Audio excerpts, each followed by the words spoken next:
আমাকে ধরার আগেই জামা চলে এসেছিল হাতের মুঠোয়, তাই জামাই ধরেছি। আমার কোনো দোষ নেই, আমি নির্দোষ মানুষ। ইনোসেন্ট ফেস বানিয়ে শেষের কথাগুলো বলে নাদিয়া উল্টো ঘুরে দাঁড়ায়, ওড়না তুলে জামা দেখে। ভি গলার জামাটা প্রায় 5-6 ইঞ্চি গলার থেকে ছিঁড়ে গেছে নিচের দিকে। এখন এই জামা পরে কিভাবে থাকবে হসপিটালে? এই জামা চেঞ্জ করার জন্য এখন বাড়িতে যেতে হবে। সব দোষ এই বজ্জাত লোকের। বলে কিনা আমার কোনো দোষ নেই, আমি নির্দোষ। মাঝখানে বসতে বললো, বসলো না। ধরে দাঁড়িয়েছিল, তাও ভালো লাগলো না। ছেড়ে দাও, আমি একা বসতে পারবো, থাকতে পারবো। এখন দিল জামাটা ছিঁড়ে।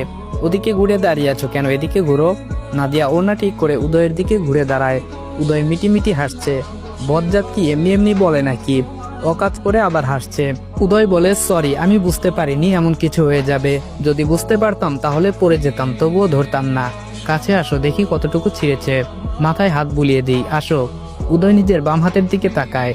চোখ যায় হাতের নখের দিকে। মাঝখানের 3টা নখের সাথে কিছু লেগে আছে। চোখের সামনে উঁচু করে ধরে। বৃদ্ধাঙ্গুলের সাহায্যে নখের ভেতরে যা আছে সেটা বের করে। ভালোভাবে খেয়াল করে দেখে চামড়া। তড়িৎ গতিতে নাদিয়ার দিকে তাকায়।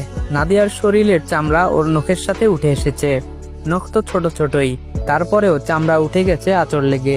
উদয় বলে, কাছে ডাকছি না, আসছো না কেন? তাড়াতাড়ি আসো। গম্ভীর স্বরে বলে কথাগুলো। উদয়ের হাসি হাসি মুখ হঠাৎ গম্ভীর হয়ে যেতে দেখে এগিয়ে আসে নাদিয়া। উদয় নাদিয়ার ওড়না সরাতে গেলে নাদিয়া হাত আটকে দেয়।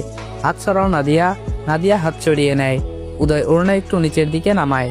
যেখান যেখান থেকে চামড়া উঠে গেছে সেখান থেকে রক্ত বের হচ্ছে বিন্দু বিন্দু মাত্রায়। আরো 2 নখের আঁচড়ে লাল হয়ে ফুলে উঠেছে। উদয়ের ভীষণ খারাপ লাগে, নিশ্চয়ই অনেক জ্বালা করছে। মুখ উঁচু করে নাদিয়ার মুখের দিকে তাকায়।